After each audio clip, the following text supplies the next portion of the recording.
حميد مجيد. يا أيها الذين آمنوا اتقوا الله حق تقاته ولا تموتن إلا وأنتم مسلمون. يا أيها الناس اتقوا ربكم الذي خلقكم من نفس واحدة وخلق منها زوجها وبث منهما رجالا كثيرا ونساء واتقوا الله الذي تساءلون به والأرحام إن الله كان عليكم رقيبا. يا أيها الذين آمنوا اتقوا الله وقولوا قولا سديدا يصلح لكم أعمالكم ويغفر لكم ذنوبكم ومن يطع الله ورسوله فقد فاز فوزا عظيما. فإن أصدق الحديث كتاب الله وخير الهدي هدي محمد صلى الله عليه وسلم وشر الأمور محدثاتها وكل محدثة بدعة وكل بدعة ضلالة وكل ضلالة في النار. சர்வ புகழும் வல்லமையும் எங்கள் எல்லோரையும் படைத்து பரிபாலித்துக் கொண்டிருக்கின்ற அல்லாஹ் ஒருவனுக்கே சொந்தமானது. அல்ஹம்துலில்லாஹ். ஸலவாத்தும் சலாமும் அல்லாஹ்வுடைய திருத்தூதரும் எங்கள் வாழ்க்கையின் வழிகாட்டியுமான கண்மணி நாயகம் ஸல்லல்லாஹு அலைஹி வஸல்லம் அவர்கள் மீதும், அன்னாரின் வாழ்க்கை நெறிகளை பின்பற்றி வாழ்ந்த அருமை தோழர்கள் நல்லடியார்கள் அனைவர் மீதும் அல்லாஹ்வினுடைய நல்லாசியும் கருணையும் நிலவட்டும் என்ற பிரார்த்தனையோடு இந்த மாதாந்த தர்பியா நிகழ்வில் பங்கேற்றிருக்கக்கூடிய இந்த அமர்வை அல்லாஹ் ஏற்றுக்கொள்ள வேண்டும், அங்கீகரிக்க வேண்டும் என்று அல்லாஹுவை வேண்டியவனாக பிரார்த்தனை செய்தவனாக, கண்ணியத்திற்குரிய சகோதரர்களே, அல்லாஹுவின் அடியார்களே, நாம் வாழ்க்கையில் எதிர்நோக்கக்கூடிய சீற்றங்கள் அனர்த்தங்கள் என்பது இஸ்லாமிய அடிப்படையில் அவற்றை நாம் எப்படி அணுக வேண்டும், இஸ்லாம் அது குறித்து என்ன சொல்லுகிறது, நாம் அப்படியான நிலையில் கடைபிடிக்க வேண்டிய ஒழுங்குகள் விதிகள் என்ன என்பது பற்றிய ஒரு நினைவூட்டலை இந்த சந்தர்ப்பத்தில் முன்வைக்கலாம் என்று நினைக்கின்றேன். நாம் எல்லோரும் அல்லாஹுவை ஈமான் கொண்டவர்கள். அர்கானுல் ஈமான் என்ற ஈமானுடைய 6 விடயங்களில் அல் ஈமானும் பி கலாஇல்லாஹி வ கத்ரி, அல்லாஹ்வினுடைய ஏற்பாட்டை, கலா கதிரை, விதியை நாங்கள் ஒவ்வொருவரும் நம்பி இருக்கிறோம். இந்த நம்பிக்கை மிகவும் முக்கியமானது என்பதை அனர்த்தங்கள் நமக்கு ஒரு பாடமாக சொல்லிக் கொண்டிருக்கிறது. உலகத்திலே நடைபெறுகின்ற ஒவ்வொரு செயற்பாடுகளும் அது அல்லாஹ்வினுடைய விதியின் அடிப்படையில் தான் நிகழுகின்றன, ஏற்படுகின்றன என்பது ஒரு மூமினுடைய இறை விசுவாச கோட்பாட்டில் முக்கியமான ஒரு பகுதியாகும்.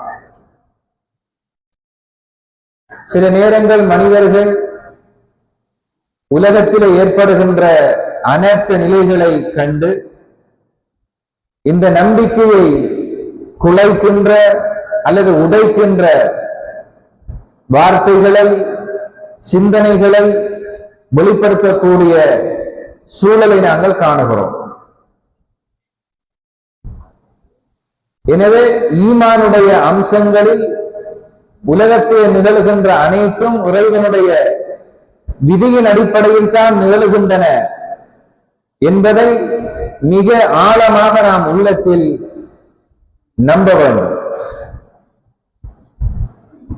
அல்லாஹ் குர்ஆனிலே வலில்லாஹி முல்கு ஸமாவாத்தி வல் அர்த், இந்த வானம் பூமியினுடைய ஆட்சி அதிகாரங்கள் அனைத்தும் அது இறைவனுக்குத்தான் சொந்தமானது என்று அல்லாஹ் சொல்லுகிறான். எனவே இந்த பூமியில் அவனுடைய சுன்னா, அவனுடைய நிர்வாகம், அவனுடைய கட்டமைப்பு, அவன் எப்படி இந்த பூமியை ஆள விரும்புகிறானோ அந்த அடிப்படையில் தான் இந்த பூமி ஆளப்படுகிறது. இந்த விதியை நாங்கள் மனதார ஏற்றுக்கொள்ள வேண்டும். அடிப்படையாக அல்லாஹ்வுடைய பண்புகளில் முக்கியமான ஒரு பண்பு, அவன் அநியாயம் செய்கின்ற அந்த நிலைப்பாட்டில் இறைவன் இல்லை. தன் அடியார்களுக்கு அல்லாஹ் அநியாயம் இழைக்க மாட்டான். நபி அவர்கள் அல்லாஹ் சொன்னதாக ஒரு செய்தி சொல்லுகிறார்கள், ஹதீஸுல் குதுஸி என்று சொல்லுவார்கள். இன்னி ஹர்ரம்து ظுல்ம அலா நஃப்ஸி, அல்லாஹ் சொல்லுகிறான், அநியாயம் செய்வதை எனக்கே நான் ஹராமாக்கி விட்டேன் என்று அல்லாஹ்வே சொல்லுகிறான். அல்லாஹ் தனக்காக விதித்த ஒரு விதியாக அநியாயம் என்ற ஒன்று இறைவனுடைய செயற்பாட்டில் இல்லை என்பதை இந்த செய்தி நமக்கு உணர்த்துகிறது.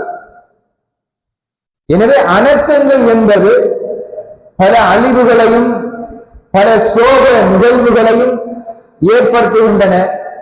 எனவே இறைவன் தான் இவற்றை செய்கின்றான் என்றால் இறைவன் அநியாயம் செய்கிறான் என்கின்ற ஒரு பிழையான சிந்தனையை நாம் ஒருபோதும் ஒரு நொடிப்பொழுதும் நாம் நினைத்துவிடக் கூடாது. ஆனால் உலகத்திலே அனர்த்தங்களும் அழிவுகளும் சோதனைகளும் ஏன் இறங்குகின்றன, ஏன் நடக்கின்றன என்ற கேள்விக்கு நாம் விடை தேட வேண்டும். குர்ஆனிலே அல்லாஹ் சொல்லுகிறான், வமா அஸாபக்கும் மின் முஸீபத்தின் ஃபபிமா கஸபத் ஐதீக்கும், உங்களுக்கு ஏற்படுகின்ற சோதனைகள், அனர்த்தங்கள், சீற்றங்கள் எதுவாக இருந்தாலும் அது நீங்கள் உங்களுடைய கரங்கள் சம்பாதித்த அந்த தீமையின் ஊடாகத்தான் அது ஏற்படுகிறது என்பதை அல்லாஹ் இந்த வசனத்திலே மிக அழகாக சொல்லுகிறான். எனவே இந்த பூமியில் என்ன முசீபத்து இறங்கினாலும் என்ன அனர்த்தங்கள் ஏற்பட்டாலும் அந்த அனர்த்தம் ஒவ்வொன்றுக்கு பின்னாலும் மனிதனுடைய தீமைகள், மனிதனுடைய தவறுகள், குற்றங்கள் இருக்கின்றன என்பது யதார்த்தமான உண்மை என்பதை இந்த வசனம் மிக தெளிவாக சொல்லுகிறார். கண்ணியத்துக்குரிய சகோதரர்களே, அல்லாஹ் அல்-குர்ஆனிலே மக்கா வாசிகளுக்கு ஒரு எச்சரிக்கை செய்கிறான். அவலா யரவுன அன்னஹும் யுஃப்தனூன ஃபீ குல்லி ஆமின் மர்ரத்தன் அவ் மர்ரத்தைன் ثم لا يتوبون ولا هم يذكرون. இந்த பூமியில் ஒவ்வொரு வருடமும் ஒன்றோ இரண்டோ சில அனர்த்தங்களை கொண்டு மனிதன் சோதிக்கப்படுகிறான். இது அல்லாஹ்வுடைய சுன்னா, ஹாதிஹி சுன்னத்துல்லாஹ். அனர்த்தங்கள் என்பது ஒவ்வொரு வருடமும் நிகழும் என்பது குர்ஆன் சொல்லுகின்ற முக்கியமான ஒரு மெசேஜ். இதுல இரண்டு செய்திகள் இருக்கின்றன. சும்ம லா யதூபூன், அவர்கள் அதை பார்த்தும் தௌபா செய்யாமல் இருக்கிறார்கள். இது அல்லாஹ் சொல்லுகின்ற முக்கியமான ஒரு குற்றச்சாட்டு மனித குலத்தை நோக்கி. அல்லாஹ்வுடைய அழிவு, அவனுடைய சோதனை கண்ணுக்கு முன்னால் தெரிந்தும் மனிதன் அதை பார்த்து திருந்தாமல் இருக்கிறான். வலாஹும் யذكرون, அதை கொண்டு அவன் படிப்பினை அடையாமல் இருக்கிறான் என்று இரண்டு முக்கிய செய்திகளை எல்லாம் சொல்லுவான். ஒரு விடயத்தை நாம் புரிந்து கொள்ள வேண்டும். ஒரு சமுதாயம் ஒரு பாவம் செய்கின்றது என்றால் அந்த பாவம் செய்த கையோடு திடீரென்று அல்லாஹ் அந்த சமுதாயத்தை அழிப்பது இல்லை. அவர்களை அழிப்பதற்கு முன்னால் அல்லாஹ் சில அடையாளங்களை அவர்களுக்கு காண்பிப்பான். அவருடைய தண்டனையின் வடிவங்களை அல்லாஹ் விளக்குவான்.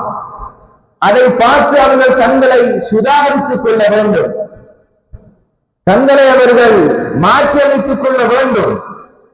திடீரென்று அல்லாஹ் பிடிப்பது இல்லை. நபி அவர்களுக்கு சொல்லுகிறார்கள், ஒரு அநியாயக்காரன் அவன் அநியாயம் செய்து கொண்டே இருக்கிறான், திடீரென்று அல்லாஹ் கொடுக்க மாட்டான். அவனுக்கு அல்லாஹ் அவகாசத்தை கொடுத்து கொண்டே இருக்கிறான், அவனை பிடிக்காமல். அந்த அவகாசங்களை அவன் முறையாக பயன்படுத்தி தௌபா செய்து மீளவில்லை என்றிருந்தால் திடீரென்று அல்லாஹ் அவனை பிடிப்பான். அவன் பிடியில் இருந்து அவனால் ஒரு கணமேலும் அவன் தப்ப முடியாது என்று அல்லாஹ்வுடைய தூதர் ஸல்லல்லாஹு அலைஹி வஸல்லம் அவர்கள் சொல்லுகிறார்கள். எனவே ஒரு கிராமத்தினுடைய அழிவு, வருவதற்கு முன்னால் அது தொடர்பான ஒரு எச்சரிக்கை இறைவனால் கொடுக்கப்படுகிறது. அதை கொண்டு மனிதன் நல்லுணர்ச்சி பெற வேண்டும், திரும்பி வாழ அவன் முற்பட வேண்டும் என்பது இறைவனுடைய எதிர்பார்ப்பாகும். யூனுஸ் நபியினுடைய சமுதாயம் அதிலே மிகவும் முதிர்ச்சியாக நடந்து கொண்டார்கள். யூனுஸ் நபி இரவு பகலாக அந்த மக்களுக்கு தஅவா செய்கிறார். ஆனால் அந்த மக்கள் அவரை கேலி செய்கிறார்கள், அந்த தஅவாவுக்கு முட்டுக்கட்டையாக அமைகிறார்கள். இதனால் ஒரு கட்டத்தில் அவர்கள் அல்லாஹ்வுடைய அழிவுக்கு இலக்காக ஆரம்பிக்கிறார்கள். அல்லாஹ் சொன்னான், யூனுஸ் நபி அந்த ஊரை விட்டு வெளியேறுமாறு. அவர் வெளியேறி விடுகிறார். உடனே அந்த சமுதாயம் அழிக்கப்பட போகிறார்கள். அந்த அழிவுக்கான சில அடையாளங்களை அல்லாஹ் ஏற்படுத்தினான். உடனே அந்த மக்கள் தங்களை சுதாகரித்துக் கொண்டார்கள். அல்லாஹ் அழிவு வரப்போது யூனுஸ் நபி சொன்ன அத்துணை அடையாளங்களும் வானத்திலே தென்பட ஆரம்பித்தன. உடனே அவர்கள் தௌபா செய்தார்கள், மீண்டு கொண்டார்கள். இதனால் அல்லாஹ் அந்த சமுதாயத்தை அழிக்கவில்லை. ஆனால் சில சமுதாயங்கள் அழிக்கப்பட்டிருக்கிறார்கள். அல்லாஹ்வுடைய தண்டனையை கேட்டு பெறக்கூடிய மனநிலையிலே அவர்கள் இருந்தார்கள். அதனால் அல்லாஹ் அந்த சமுதாயத்தை அழித்திருப்பதாக குர்ஆனிலே பல இடங்களிலே அல்லாஹ் சொல்லுகிறான். இதிலே முக்கியமாக நாம் உணர வேண்டிய ஒரு படிப்பினை என்னவென்றால், அல்லாஹ்வுடைய தண்டனை வந்துவிட்டால் அது மிக கடுமையான அடிப்படையில் அமைந்திருக்கும், மிக கோரமாக இருக்கும். அந்த சக்திக்கு முன்னால் யாரும் நின்றுபிடிக்க முடியாத நிலை உருவாகிவிடும். நமக்கெல்லாம் தெரியும், இன்றைக்கு ஜப்பான் நாடு டெக்னாலஜியிலே அது உச்சகட்ட இடத்தை அடைந்திருக்கிறார்கள். கூடுதலாக பூகம்பங்கள் ஏற்படக்கூடிய நாடுகளில் அதுவும் ஒன்று. ஆனால் அவர்கள் தங்களுடைய அறிவியலை பயன்படுத்தி அந்த பூகம்பம் வருவதற்கு 3 மணித்தியாலங்களுக்கு முன்னால் அதை அறிவிக்கக்கூடிய ஓசைகளை உருவாக்கினார்கள், கருவிகளை. அல்லாஹ்வுடைய சக்திக்கு முன்னால் எந்த கருவியும் நின்று பிடிக்காது. ஒரு மிகப்பெரிய பூகம்பம் ஏற்பட்டது. ஜப்பான் நாடு மிக பாரிய அழிவுகளை அதன் ஊடாக எதிர்கொண்டது. யூடியூப்ல அடிச்சு பார்த்தால் அதனுடைய அழிவுகளை நாங்கள் கண்டுகொள்ளலாம். அல்லாஹ்வுடைய சக்திக்கு முன்னால், அவனுடைய அனர்த்தங்களுக்கு முன்னால், அவனுடைய சோதனைகளுக்கு முன்னால் மனிதனால் எதுவும் செய்ய முடியாது என்ற ஒரு அடிப்படை உண்மையை நாங்கள் புரிந்து கொள்ள வேண்டும். இதிலே முக்கியமாக இந்த பகுதியில் நாம் தெரிந்து கொள்ள வேண்டிய பகுதி, இந்த அனர்த்தங்கள் ஏன் உருவாகின்றன, இதற்கு என்ன காரணம் என்பதை நாம் பார்க்கின்ற நேரத்தில், நான் ஆரம்பத்தில் குறிப்பிட்ட அந்த குர்ஆனிய வசனத்தில் மனிதனுடைய செயற்பாடு, அவனுடைய செயல், இதுதான் இந்த அனர்த்தங்களை உருவாக்குகின்றன. அதிலே சமுதாயத்தில் இருக்கக்கூடிய பாவகாரியங்களில் மிக முக்கியமான ஒன்றுதான் மனிதனுடைய பிசினஸில், அவருடைய வியாபார துறையில், பொருளாதார பகுதியில் மனிதன் அத்துமீறி சடவாத சிந்தனை, உலகத்தை ஆள வேண்டும், உலகத்தை அனுபவிக்க வேண்டும் என்ற அந்த உச்சகட்ட ஆசை அவருடைய மறுமை கண்ணை மூடிவிட்டன. உலகத்தில் நிலையாக வாழ வந்தவனை போன்று அவருடைய ஓட்டமும் ஆட்டமும் இருக்கக்கூடிய நிலைகளை நாங்கள் அவதானிக்கிறோம். இதனால் அவனுக்கு நல்லது கெட்டது, ஹலால் ஹராம், அவற்றையெல்லாம் யோசிக்கக்கூடிய, சிந்திக்கக்கூடிய அந்த நிலை அவனுக்கு இல்லாமல் போய்விடுகிறது. அவன் பொருளாதாரத்தை சூறையாட விரும்புகிறான். இதனால் அளவை நிறுவை விற்பனை செய்கின்ற சந்தர்ப்பங்களில் நீதி நேர்மையெல்லாம் அளிக்கப்பட்டு அவன் அவனுடைய விடயத்தில் மாத்திரம் மிக குறியாக இருந்து இஸ்லாம் தடை செய்த அடிப்படையில் தன்னுடைய வணிகத்தை அவன் பெருக்கிக் கொள்கிறான், பொருளாதாரத்தை அவன் பெருக்கிக் கொள்கிறான். இது உலகத்திலே இறைவனுடைய தண்டனை இந்த பூமிக்கு இறக்குகின்ற பெரிய குற்றம் என்று குர்ஆன் சொல்லுவார். அல்லாஹ் நபிமார்களில் ஷுஐப் என்ற ஒரு நபியை பொருளாதார மேம்பாட்டை, பொருளாதார மேலாண்மையை சீர் செய்வதற்காக அல்லாஹ் அனுப்பி வைக்கிறான். அந்த மக்கள் வழிப்பறி கொள்ளை, மக்களுடைய சொத்துக்களை, பணங்களை, பொருட்களை சூறையாடுதல், அதிலும் விசேடமாக பிசினஸிலே மோசடி செய்தல் என்ற பண்புகளுக்கு அவர்கள் அடிமைப்பட்டிருந்தார்கள். அந்த மோசமான சிந்தனை அவர்களை அடிமைப்படுத்தி இருந்தன. ஷுஐப் நபி வருகிறார்கள், அந்த மக்களுக்கு அல்லாஹ்வை அறிமுகம் செய்தார்கள். அதனோடு இணைந்ததாக அந்த சமுதாயத்தில் பிரபல்யமாக என்ன சமூக கொடுமை தலைவிரித்தார்களோ அவற்றை முழுமூச்சாக நிறுத்துவதற்கான பிரச்சாரத்தை ஆரம்பிக்கிறார்கள். நீங்கள் மக்களுடைய பணங்களை, பொருட்களை அநியாயமாக உண்ணாதீர்கள் என்று பிரச்சாரம் செய்தார்கள். அந்த மக்கள் அவரை கிண்டல் செய்தார்கள், கேலி செய்தார்கள், அவங்களுடைய உபதேசங்களை மறுதளித்தார்கள், புறக்கணித்தார்கள். விளைவு அந்த சமுதாயத்தை இறைவனே அழிக்க விரும்பினான். அதனால் அந்த சமூகம் அழிக்கப்பட்டார்கள்.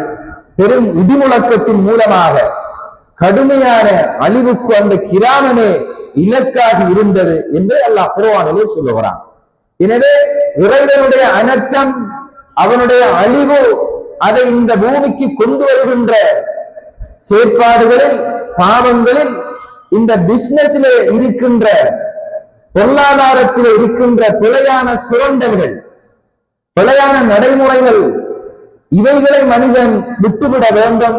இதிலே வட்டி, லஞ்சம், ஊழல் என்ற அனைத்தும் இதனோடு இணைந்ததாக இருக்கும் என்பதை நாங்கள் புரிந்து கொள்ள வேண்டும். இன்றைக்கு பாருங்க, வட்டியும் லஞ்சமும் ஊழலும் மோசடியும் துரோகமும் இவைகள் எல்லாம் இன்றைக்கு உன்னை தொடும் அளவுக்கு இந்த சமுதாயத்திலே விதைந்து போயிருக்கிறது.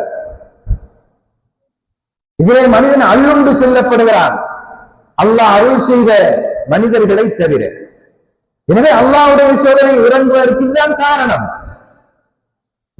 எனவே மனிதனுடைய கரங்கள் சம்பாதித்த இந்த தீவிரையின் காரணமாகத்தான் அல்லாஹ்வுடைய சோதனைகளும் அனர்த்தங்களும் சீற்றங்களும் இந்த பூமிக்கு இறங்குகின்றன என்பது வெளிப்படையான உண்மையாக இருக்கின்றது என்பதை அன்புக்குரியவர்களே நாம் புரிந்து கொள்ள வேண்டும்.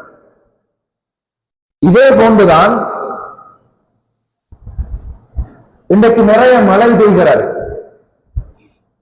கிட்டத்தட்ட மழை பிடித்து 3 மாதங்களை தாண்டி கொண்டிருக்கிறது. ஏன் அதிக மழை பெய்கிறது?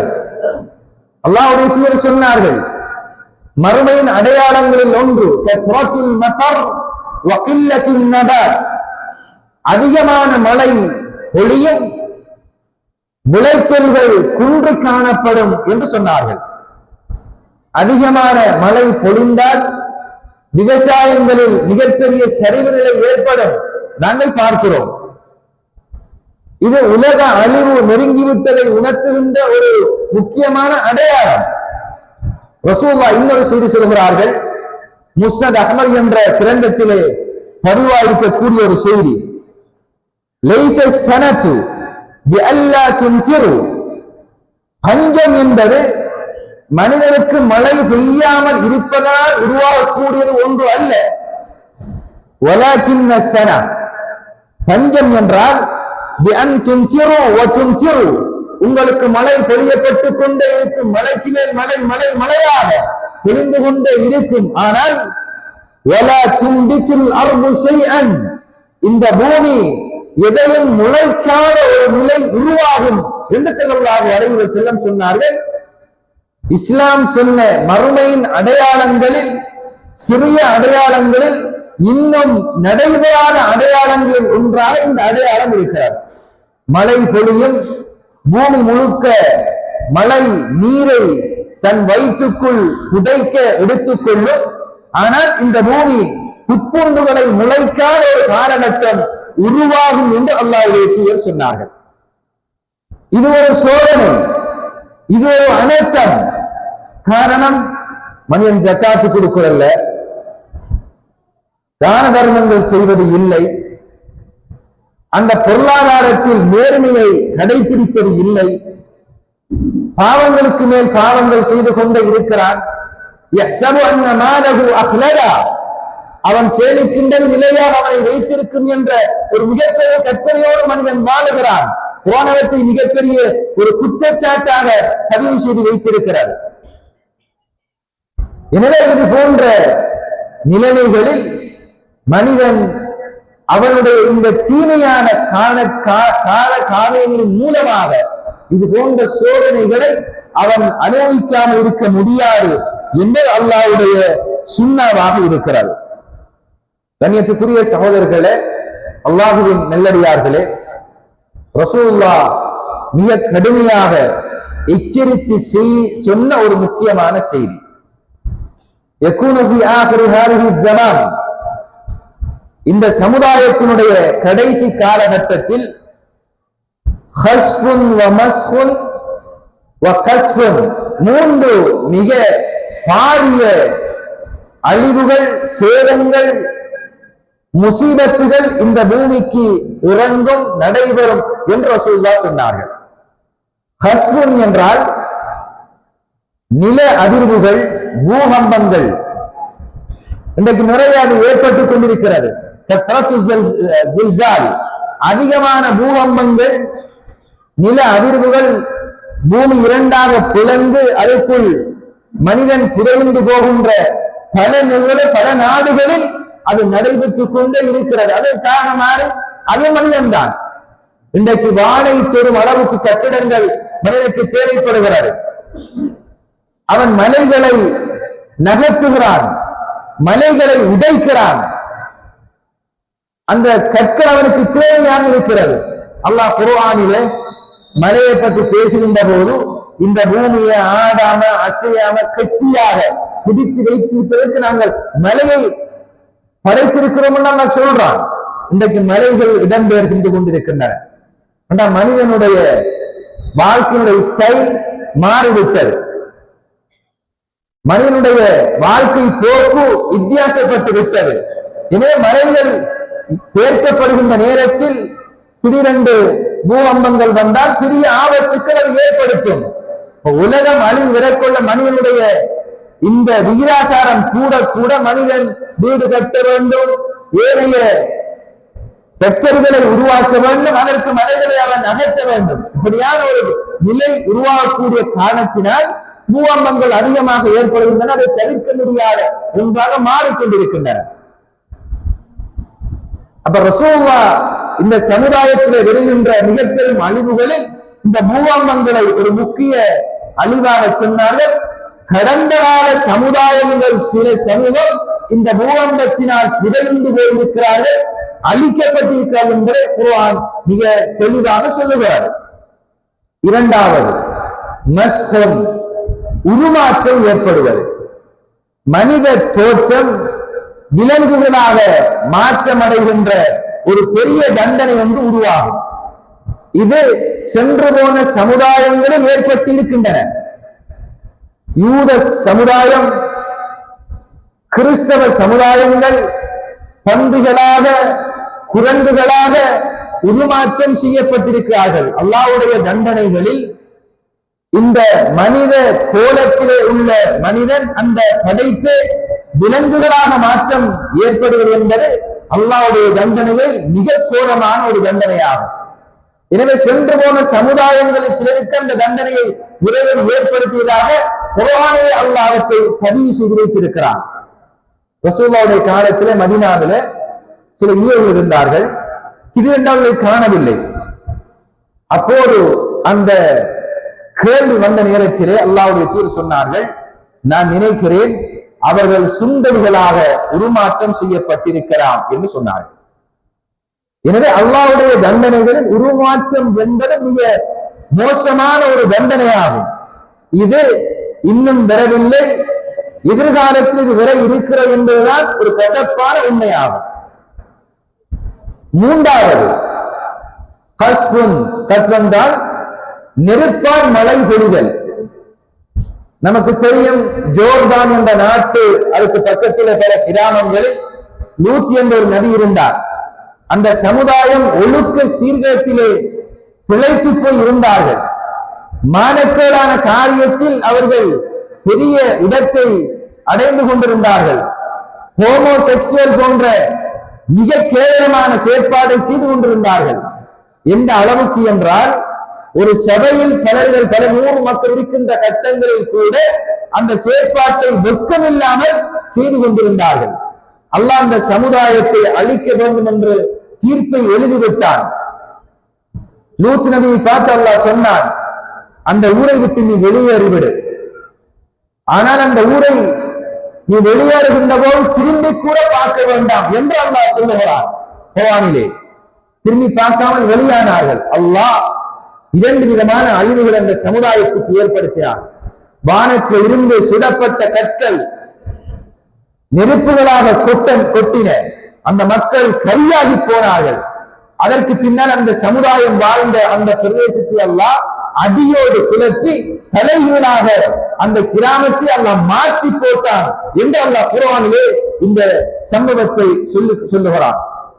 எனவே கத்பு என்று சொல்லக்கூடிய கல்மாறி பொழிகின்ற ஒரு மிகப்பெரிய தண்டனையும் எதிர்காலத்தில் நடக்க இருக்கிறது.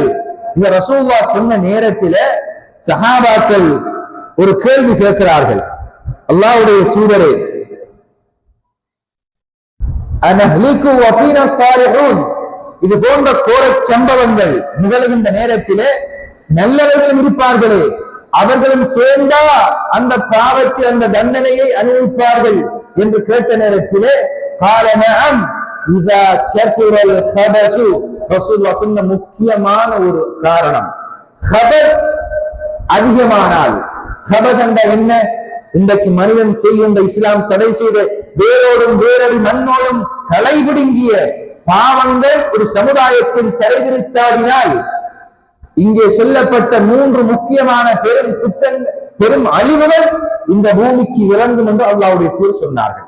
விபச்சாரம், கொலை, கொள்ளை, மானக்கேடான காரியங்கள், அசிங்கமான செயற்பாடுகள், இவைகள்தான் அந்த ரசூலுல்லாஹ் சொன்ன அந்த பாவமான காரியங்கள். இதா கதுரல் ஹபஸ், ஹபஸ் அதிகமானால் இந்த அழிவு ஏற்படும் என்று சொன்னார்களே, இன்றைக்கு நாங்கள் காது கூசுகின்ற அளவுக்கு எவ்வளவு கேவலமான சம்பவங்களை சமுதாயத்திலே விபச்சாரம் தொடர்பாக நாங்கள் கேட்கிறோம். அது ஒரு மிகப்பெரிய வியாபாரமாக மாறிக்கொண்டிருக்கிறது.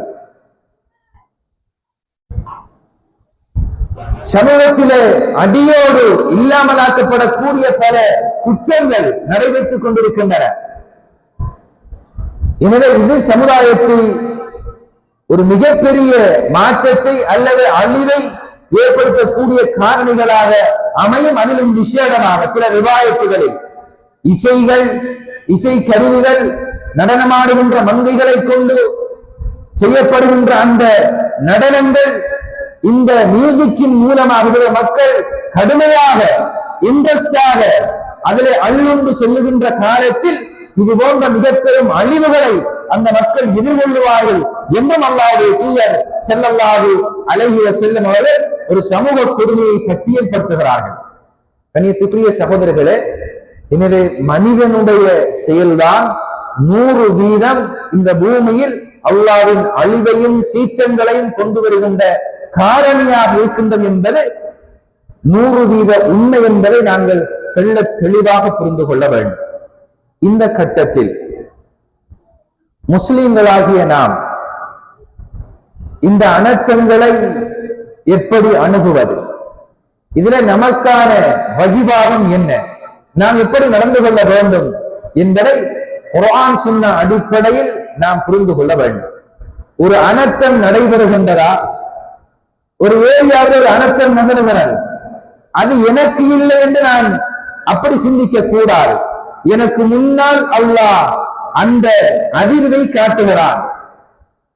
உடனே மனிதன் தன்னை சுதாகரித்துக் கொண்டு அல்லாஹ்வோடு அவனுக்கு இருக்கின்ற அலாகாவை தொடர்பை அவன் வலுப்படுத்திக் கொள்ள வேண்டும். இதுதான் மிக முக்கியமான ஒரு பகுதியாகும். ஒரு அனர்த்தம் ஒன்றை பார்க்கிறோம், அது நமது நாடாக இருந்தாலும் சரி, ஏனைய நாடுகளில் நிகழ்கின்ற அனர்த்தங்களை சோசியல் மீடியாக்கள் ஊடாக நாம் பார்த்தாலும் சரி, மனிதன் அதில் இருந்து ஒரு படிப்பினையை, ஒரு பாடத்தை பெற வேண்டும். அல்லாஹ்வுடைய தண்டனை, ஒரு சோதனை வந்திருக்கிறது. ஏன் வந்தது? மனிதனுடைய செயற்பாடு. என்னில என்ன குறை இருக்கிறது? நான் எனக்கும் இறைவனுக்கும் இடையில் உள்ள உறவில் நான் எத்தனை வீதம் உண்மையாளனாக இருக்கிறேன்?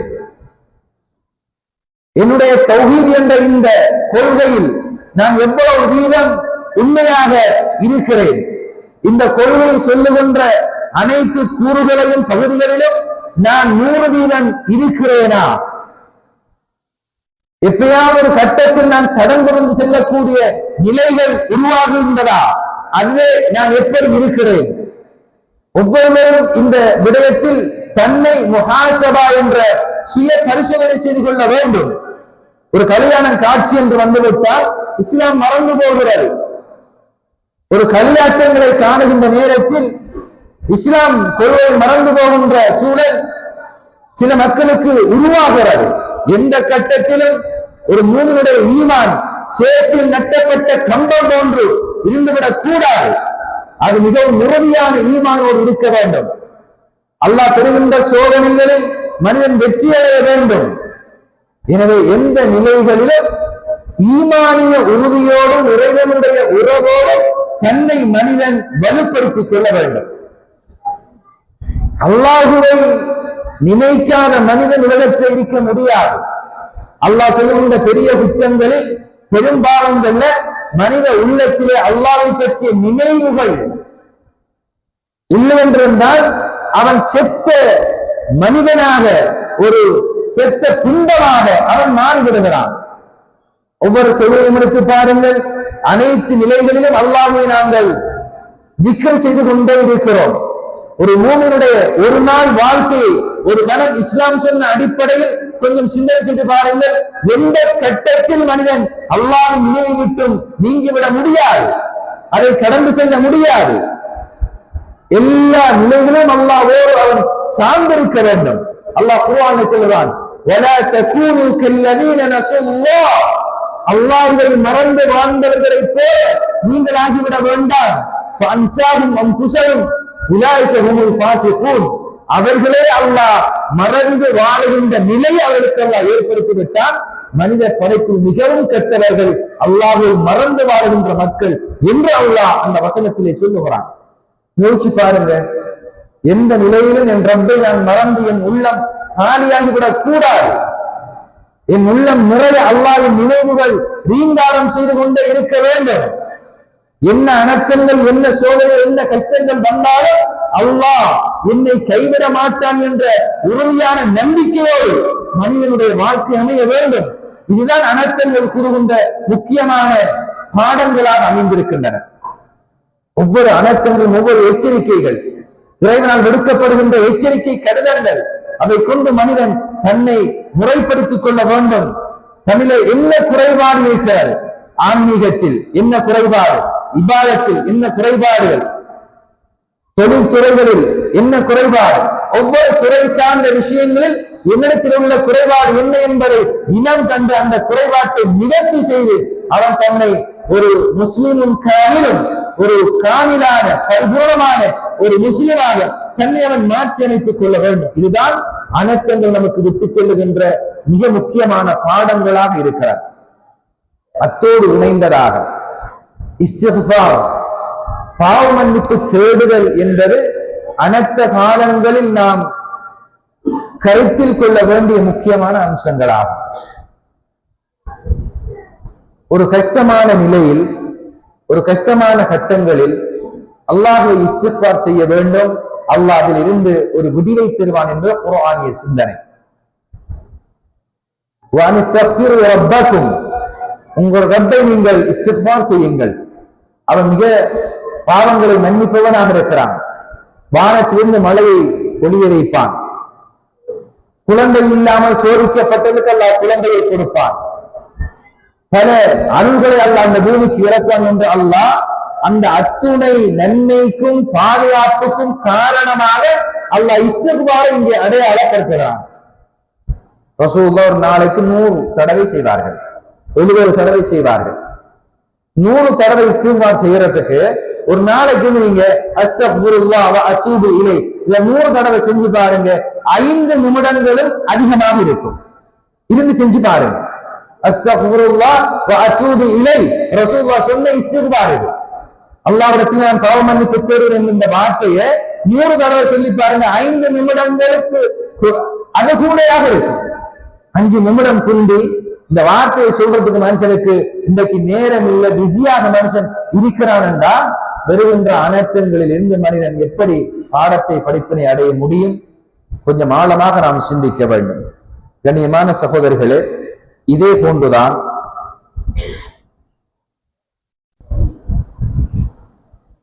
இந்த பூமியில இறைவன் அனர்த்தங்களை ஏற்படுத்துவதற்கு அல்லாஹ் சில படைகளை தயார்படுத்தி வைத்திருக்கிறான். அல்லாஹ்வுக்கு நிறைய படைகள் உள்ளன. மழை, வெள்ளம் அல்லாஹ்வுடைய படை பட்டாளங்களில் ஒன்று. காற்று, காற்றின் வகைகள் என்னென்ன திசையில் அடிக்கிறதோ அவை ஒவ்வொன்றிலேயே இருந்து மனிதன் படிப்பினை அடைய வேண்டும். ஒவ்வொரு காலத்துக்கு ஏற்ற வகையில் அல்லாஹ் காற்றினுடைய அந்த சுழற்சியை மாற்றுகிறான்.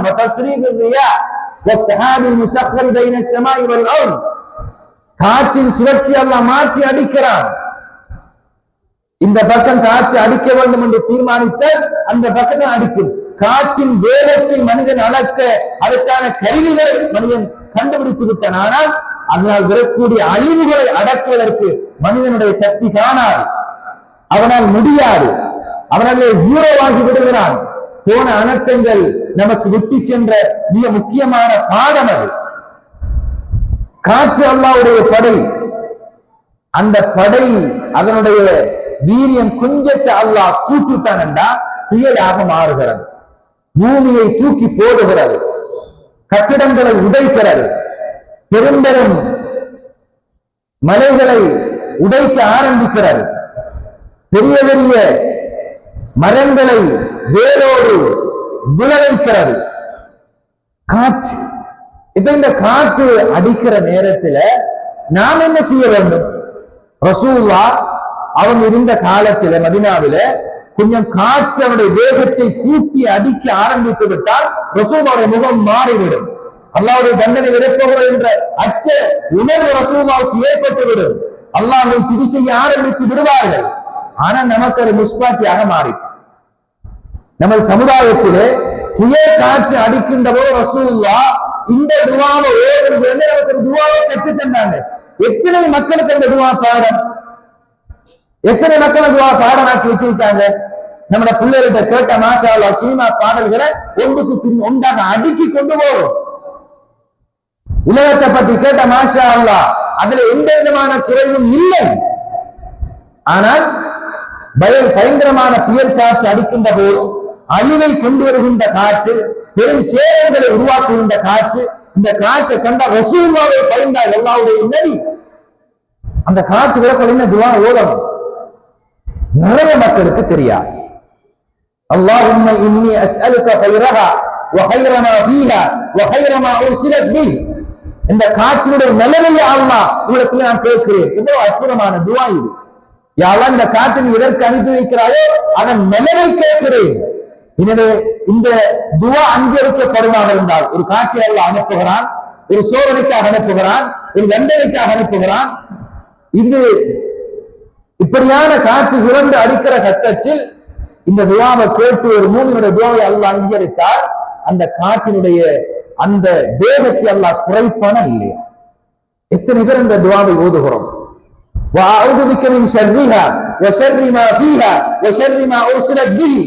யா அல்லாஹ் இந்த காற்றினுடைய கெடும்பை தீங்கை உன்னிடத்திலே நான் பாதுகாப்பு தேடுகிறேன். தீங்கு ஏற்படாம யா அல்லாஹ் இந்த காற்றை நீ என்ன செய், அடக்கிவிடு, அனுப்பிவிடு என்று நாம் என்ன செய்ய வேண்டும்? துஆ கேட்க வேண்டும். அடைமழை பொழிகிறது, கடுமையான மழை பொழிகிறது, என்ன செய்ய வேண்டும்? என்ன துஆ ஓத வேண்டும்? நிறைய பேருக்கு தெரியாது. நமக்கு தேவையான அளவுக்கு மழை பொழிகிறது. என்ன துவா ஓட வேண்டும் தெரியாது. மழை பெய்து முடிந்தால் அது அல்லாஹ்வின் அருள். அல்லாஹும்ம ஸய்யிபன் நாஃபிஆ, பிரயோஜனமான மழை அல்லாஹ் பொழிய செய். மழை பொழிந்து முடிந்தால் முத்தர்னா பிஃபத்லில்லாஹி வ ரஹ்மத்திஹி, அல்லாஹ்வின் அருளாலும் சிறப்பாலும் இந்த மழை எங்களுக்கு பொழிவிக்கப்பட்டன என்று அல்லாஹ்வுடைய அருள் என்று இந்த மலையை எத்தனை நாவுகள் புகழ்ந்து சொல்லி இருக்கின்றன. நாம இஸ்லாமிய ஆன்மீக பகுதியில ஒரு வறட்சி நிலைமையில் தான் இன்றைக்கு அதிகமான மக்கள் இருக்கிறார்கள். இது இஸ்லாமிய மந்திரங்கள், அல்லாஹ்விடத்தில் என்னுடைய உறவை வலுப்படுத்தக்கூடிய, உறவை தக்க வைக்கக்கூடிய மிக முக்கியமான அடையாளங்கள். ஆனா நிறைய பேர் இதை செய்கிறல்ல, நிறைய பேருக்கு பாடம் இல்ல.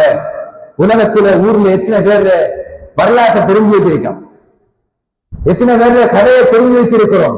இந்த துவா, இந்த பிரார்த்தனை, அல்லாஹ்வுடைய தூதருடைய நாவால் சொல்லப்பட்ட பிரார்த்தனை, நமது பாதுகாப்புக்கான அரணாக அமைகின்ற பிரார்த்தனை நமக்கு தெரியலண்டா நாம இன்னும் அல்லாஹ்வுடைய தூதரை முறையாக பின்பற்றவில்லை என்ற ஒரு கருத்தை அது கொடுத்துவிடும். ரசூலுல்லாஹ் தந்த வாழ்க்கையில பயன்படுத்திய முக்கியமான பிரார்த்தனைகள் இவைகள்.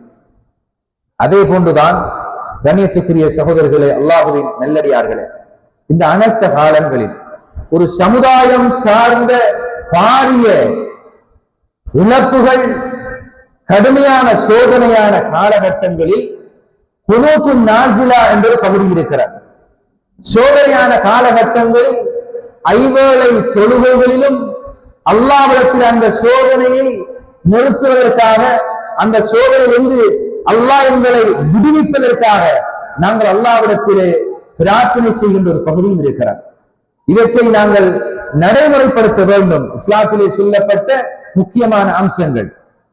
எனவே அனைத்த காலங்களில் இது போன்ற அம்சங்களில் நாம் செயற்படுகின்ற நேரத்தில் அதிலே இருந்து அல்லாஹ் ஒரு சிறந்த அடைவை நமக்கு நிச்சயம் தருவான்.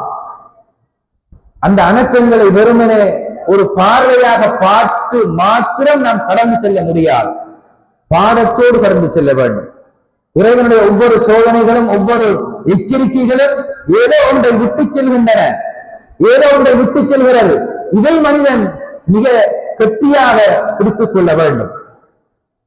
இன்றைய காலகட்டங்கள் அதிக மரணங்கள் ஏற்படக்கூடிய ஒரு காலகட்டங்கள். ஒருத்தர் வயது முடிந்துதான் மௌத்தாக வேண்டும் என்ற அவசியம் இல்லை, நோய் வந்துதான் மௌத்தாக வேண்டும் என்ற எந்த அவசியமும் இல்லை. இளம் வயது மரணங்கள், திடீர் மரணங்கள் ஏற்பட்டுக் கொண்டிருக்கிறதா இல்லையா? நாம் இதுக்கு முன்னால வாழ்ந்த பழைய ஆட்கள்கிட்ட கேட்டு பார்த்தா அப்படியான மௌத்த கேள்விப்பட்டிருக்கவே மாட்டாங்க. வயது முதிர்ந்து தள்ளாடுகின்ற வயது மௌத்தாகுவார். அடுத்தால் மௌத்தாகிறா 4 மாசம் 6 மாசம் ஒரு வருஷத்துக்கு அடுத்த மௌத். இன்றைக்கு பாருங்க, ஒவ்வொரு வினாடிகளும் சின்ன சின்ன பிள்ளைகள், இளைஞர்கள், யுவதிகள் எந்த பிரச்சனையும் இல்லாமல் ஆரோக்கியத்தோடு வாழக்கூடியவர்கள் மரணிச்சுக் கொண்டே இருக்கிறாங்க. இது ஒரு அனர்த்தம். ரசூலுல்லாஹ் சொன்ன முக்கியமான எச்சரிக்கை, இன்னமின் அமாராத்தி ஸாஅ அன் தல்ஹா மௌத்துல் ஃபஜ்ஆ மௌத்துல் ஃபஜ்ஆ, மரணனுடைய அடையாளங்களில் ஒன்று திடீர் மரணங்கள். அப்ப மனுஷன் எப்படி ரெடி ஆகும்? எந்த நிலையிலும் அல்லாஹ் இந்த பூமியை குலுக்கலாம், எந்த நிலையிலும் அல்லாஹ் அனர்த்தங்களை அனுப்பலாம். அப்ப மனுஷன் எப்படி ரெடியா இருக்கணும்? எதுக்கும் நான் ரெடி என்கிற மனநிலையோடு மனுஷன் இருக்கணும். எனவே அன்புக்குரிய இஸ்லாமிய உறவுகளே, அல்லாஹுவின் நல்லடியார்களே, நமது வாழ்க்கையில் இந்த அனர்த்தங்கள் விட்டு செல்லுகின்ற பாடங்கள், அதிலே அதனுடைய எச்சரிக்கைகள் நமது வாழ்க்கையிலே ஒரு ஈமானிய மறுமலர்ச்சியை நமக்கு ஏற்படுத்த வேண்டும். அந்த ஈமானிய நிலையிலே நாங்கள் வாழுகின்ற முறைகளை தேடி தேடி படித்து அதன்படி நாம் பின்பற்ற வேண்டும். வெறுமனே வாழ்ந்து முடித்துவிட்டு இந்த பூமியை விட்டு நாம் அகன்று விடலாம் என்று மாத்திரம் நினைத்து விட வேண்டாம். அல்லாஹ் தந்த இந்த அமானியமான வாழ்க்கை அது முக்கியமான அமைப்பில் அது அமைய வேண்டும். அது ஹசிபத்தும் அன்னமா கலக்கனாக்கும் அபதா, உங்களை நான் இலக்கில்லாம படைக்கல, வீணாக விளையாட்டாக நாம படைக்கல. ஒரு மூமினுடைய வாக்கு இலக்கை நோக்கி இருக்கணும். ஒரு மூமினுடைய ஒவ்வொரு எட்டுகளும் இலக்கை நோக்கி நகரக்கூடியதாக அந்த எட்டு வைக்கப்பட வேண்டும். என்னுடைய இலக்கு என்ன? அது மறுமையினுடைய வெற்றி. அந்த வெற்றிக்கு என்னால் சேர்க்கப்பட்ட நன்மைகள் என்ன? இந்த மீசானிலே அந்த நன்மைகள் எனக்கு கனவீரை செய்யுமா? அந்த மீசானை கதிக்க வைக்குமா? கொஞ்சம் ஒவ்வொரு நாளும் சிந்திக்க வேண்டிய அம்சங்களாக இருக்கின்றன. எந்த நேரத்திலும் எதுவும் நடக்கலாம். எனவே மனிதன் ஆன்மீகம் என்ற பகுதியிலே தன்னிலே நல்ல ஒரு செழுமையான நிலையில் அவன் இருந்து கொள்ள வேண்டும். இபாதத்திலே அதிக ஈடுபாட்டோடு நாம் வாழ வேண்டும். குறிப்பாக தஹஜ்ஜுத் என்ற இந்த தொழுகை மனித வாழ்க்கையிலே பல்வேறுபட்ட மாற்றங்களை ஏற்படுத்தக்கூடிய ஒரு தொழுகை. ஒரு மூமின் தஹஜ்ஜத் தொழாமல் இருக்க இயலாது. ஏன்? அல்லாஹ் அடிவானத்துக்கு வார நேரம், அல்லாஹ்வுடைய ஒரு லிங்க் கிடைக்கிற நேரம், அல்லாஹ்வுடைய பாதுகாப்பு பலப்படுத்தப்படுகின்ற நேரம். அப்ப அந்த நேரத்தில் மனிதன் இறைவனோடு தன் தொடர்பு ஒரு 10 நிமிடங்கள் இறைவனுக்கு அவன் எழுந்து கொள்ள முடியாது என்று சொன்னால் நான் அல்லாஹ்வை எந்த அடிப்படையில் வணங்கிக் கொண்டிருக்கிறேன்? அல்லாஹ் குர்ஆன்ல சில ஆட்களை பற்றி சொல்லக்கொள்ள, சில ஆட்கள் ஒரு ஓரத்திலிருந்து வணங்குகிறார்கள் என்று அல்லாஹ் சொல்றான். அவங்க முழுமையான வணக்கத்துல இல்ல, ஒரு ஓரத்துல நிற்காங்க. அந்த ஓரம் அல்லாஹ்வுக்கு தேவையில்லை. அந்த ஓரத்திலிருந்து வணங்குகின்ற நிலை ஒரு மூமினுக்கு வந்து விடக் கூடாது. ஆரம்ப கால மக்கள், இஸ்லாமிய அறிஞர்கள், முன்னோர்கள் தந்த அமல் அங்கீகரிக்கப்பட வேண்டும் என்கிறது அழுவார்கள். ஆனா இன்றைக்கு மனுஷனுக்கு அமல்கள்ல முறையான ஒரு பக்குவம் இல்லை. வருகின்ற அனர்த்தங்களில் ஒரு மனிதன் அள்ளுண்டு சென்றால் அந்த மனிதனை அல்லாஹ் மூமினாக கபூல் செய்கின்ற சந்தர்ப்பம் இருக்க வேண்டும். இந்த ரசூலுல்லாஹ் நிறைய விஷயங்களை சொன்னாங்க. இடிபாடுகளுக்குள்ள சிக்கி மௌத்தாகிறார். இடிபாடுகள் சிக்கி மௌத்தாகிற எல்லாருக்கும் ஷஹீதுடைய நன்மை கிடைக்குமா? ஒரு ஆள் களவெடுக்க போகிறார், பிழையான நடத்தைக்காக போகிறார், ஒழுங்கி நிற்கிறார், திடீரென்று சாஞ்சி விழுந்து மௌத்தாகிறார் இடிபாடுக்குள். இவருக்கு ஷஹீதுடைய நன்மையா? ஈமானிய நிழலில் அவர் இருந்தால் நாளைக்கு சுபகவனம், தஹஜ்ஜத் கொழும்பணும், இந்த எண்ணத்துடன் மௌத்தாகிறார். திடீரென்று பூமி அதிர்ச்சி ஏற்படுகிறது, அந்த கிராமம் அல்லது வீடு பூமிக்குள் விழுங்கப்படுகிறது. அந்த மக்கள் நல்ல உணர்வோடு இருந்தார்கள். இப்ப இவங்களுக்கு ஷஹீதுடைய நன்மை கிடைக்கும். ஹலாலான அடிப்படையில் தொழில் செய்ய கடலுக்கு போகிறான். ஹலாலான அடிப்படையில் திடீரென்று அவன் அதிலே மூழ்கி மௌத்தாகிறான். அவனுக்கு அவன் நன்மை வேறென்றால் அவன் உழைப்பு ஹலாலான உழைப்பு. ஹலாலான உழைப்பு என்பது இபாதா. அந்த அடிப்படையில் அவனுக்கு அல்ல அந்த நிலையை என்ன செய்யறான்? கொடுக்கிறான். அந்த கடல்கள்லாம் இப்ப நிறைய ட்ரக்ஸ் தொழில் நடக்கிறது, அல்லது மீன்பிடிக்க போராட்டல வலையை வெட்டுற, இப்படி நிறைய பிரச்சனைகள் நடக்கிறது. இந்த எண்ணத்தோட போறவன் கடல்ல மூழ்கி மௌத்தானால் அவர் முஸ்லிமா இருந்தா அவருக்கு நல்ல மௌத்தம் அர்த்தமாது, அவன் பாவம் செய்ய போனவன். அவரை அல்ல அந்த அடிப்படையில் தான் எழுப்புவான், ஈமான் இல்லை. அப்ப அந்த நிலையில ஒரு மூமின் எப்பொழுதும் என்ன நிலையிலே அவனுடைய மரணம் இயற்கையாக அமைந்தாலும் சரி, அல்லது விதிபாடுகளுக்குள் அனர்த்தங்கள்ல அவர் அம்பிட்டு மௌத்தானாலும் சரி, நல்ல நிலையோடு இருந்த மௌத்தாகும். அதனால் தான் ஒரு மூமியுடைய வாக்கு எப்பொழுதும் இறை நினைவோடு நிலைத்திருக்க வேண்டும் என்று மார்க்க நமக்கு தெளிவாக சொல்லுகிறார். எனவே இதை ஒரு முக்கியமான செய்தியாக இந்த தர்பியா இருந்து நாங்கள் எடுத்துச் செல்ல வேண்டும். நமது வாழ்க்கையினுடைய ஒவ்வொரு சந்தர்ப்பங்களிலும் நாம் எப்பொழுதும் ஈமானிய நிலையில் வாழ வேண்டும். ஒவ்வொரு அல்லாஹ்வுடைய தண்டனைகள் அல்லது அனர்த்தங்கள் அல்லது சீற்றங்கள் எதுவாக வந்தாலும் அதிலே என்ன படிப்பினை இருக்கிறது, அல்லாஹ் அவற்றை கொண்டு என்னை எச்சரிக்கிறான், அந்த எச்சரிக்கையை நான் எனக்கு சாதகமாக பயன்படுத்திக் கொள்ள வேண்டும் என்ற இந்த ஈமானிய உணர்வோட அந்த விடயங்களை நாங்கள் கையாள வேண்டும். இதுதான் எங்கள் மீதுள்ள ஒரு மிக முக்கியமான பொறுப்பாகும். எனவே கண்ணியமான இஸ்லாமிய உறவுகளே, ஈமானோடு நிலைத்திருங்கள், இறை நினைவுகளோடு நிலைத்திருங்கள், எப்பொழுதும் அல்லாஹ்வுடைய ஆசீர்வாதத்தோடு வாழுங்கள். இந்நிலையில் நமது உயிர் கைப்பற்றப்பட்டாலும் அல்லாஹ் என்னை அங்கீகரித்துக் கொள்வான் என்ற அந்த மனநிலையோடு உறுதியாக இந்த கொள்கையில் இருப்போம்.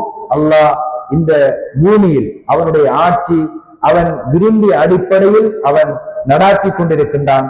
அந்த விடயத்தில் அது ஈமானோடு தொடர்பான ஒரு விஷயமாகும். வெறுமனே அனர்த்தம் என்பது சமுதாயத்தில் நிகழ்ந்த ஒரு மிகப்பெரிய அனர்த்தம் என்ற இந்த அடிப்படையில் கடந்து செல்லாமல் அது கதரோடு ஈமானோடு சம்பந்தப்பட்ட விடயம் என்று அதை தொடர்படுத்தி அந்த விடயத்தை நாங்கள் உள்வாங்க வேண்டும். எல்லாம் வல்ல அல்லாஹ் என்னுடைய வாழ்க்கையில் அவனுக்கு முழுவதும் அஞ்சு சிறந்த மனிதர்களாக இபாதத்திலே சிறந்து விளங்கி இறைவனால் ஆசீர்வதிக்கப்பட்ட நல்ல மனிதர்களாக வாழ்ந்து மரணிப்பதற்கு எல்லாம் வல்ல அல்லாஹ் எனக்கும் உங்களுக்கும் அருள் செய்வானாக. வஆகிரு தஅவானா அனில் ஹம்துலில்லாஹி ரப்பில் ஆலமீன்.